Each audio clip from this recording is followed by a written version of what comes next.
ఇక్కడ ఒక మాట చెప్పాలని నేను ఆశపడుతున్నాను. తండ్రి ప్రేమలో మార్పు అనేది లేదండి. ఆస్తి తీసుకెళ్ళినా తండ్రి ప్రేమలో మార్పు లేదు. తన కుమారుడు ఆస్తిని పాడు చేసి తిరిగి వచ్చాడని తండ్రికి తెలిసినా తండ్రి ప్రేమలో మార్పు లేదు. తన ఆస్తిని చెడ్డ స్నేహితులతో పాడు చేశాడని తండ్రికి తెలిసినా తండ్రి ప్రేమలో మార్పు లేదు. తన తండ్రి ఇచ్చిన ఆస్తిని తన బిడ్డ పిల్లల వేశ్యలతో అనుభవించాడు అన్న సంగతి తండ్రికి తెలిసినా అతన్ని చేర్చుకునే విషయంలో ప్రేమ చూపక మానలేదు. పిల్లల బైబిల్ చెప్తుంది, వాడింకను దూరంగా ఉన్నప్పుడు పిల్లరా, ఈ ఉపమానములో ఆ తండ్రి ప్రభువైనటువంటి యేసుక్రీస్తు, ఆ తప్పిపోయిన కుమారుడు నీవు నేనే.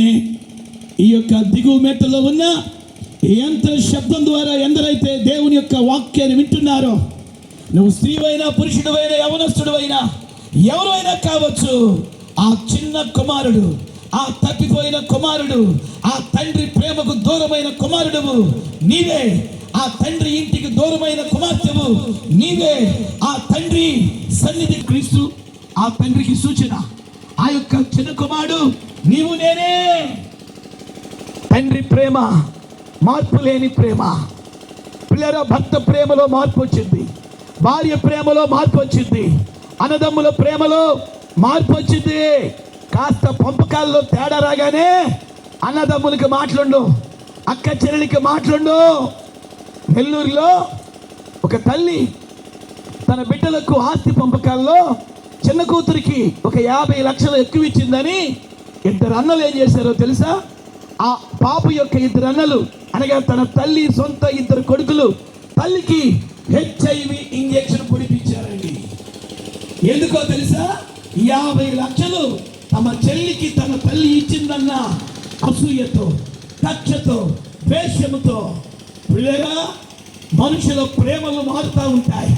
మరలా చెప్తున్నాను, నేను ప్రకటిస్తున్నటువంటి యేసు దేవుని ప్రేమలో మార్పు లేదు అన్న విషయాన్ని ఈ రాత్రి నేను జ్ఞాపకం చేస్తున్నాను.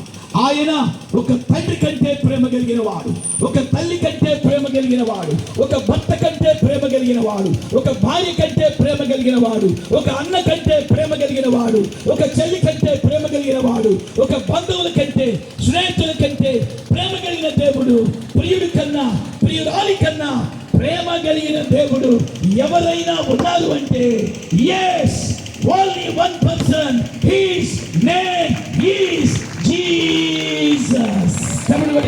హల్లెలూయా హల్లెలూయా. నా సాక్ష్యం చెప్పాను కదా క్లుప్తంగా.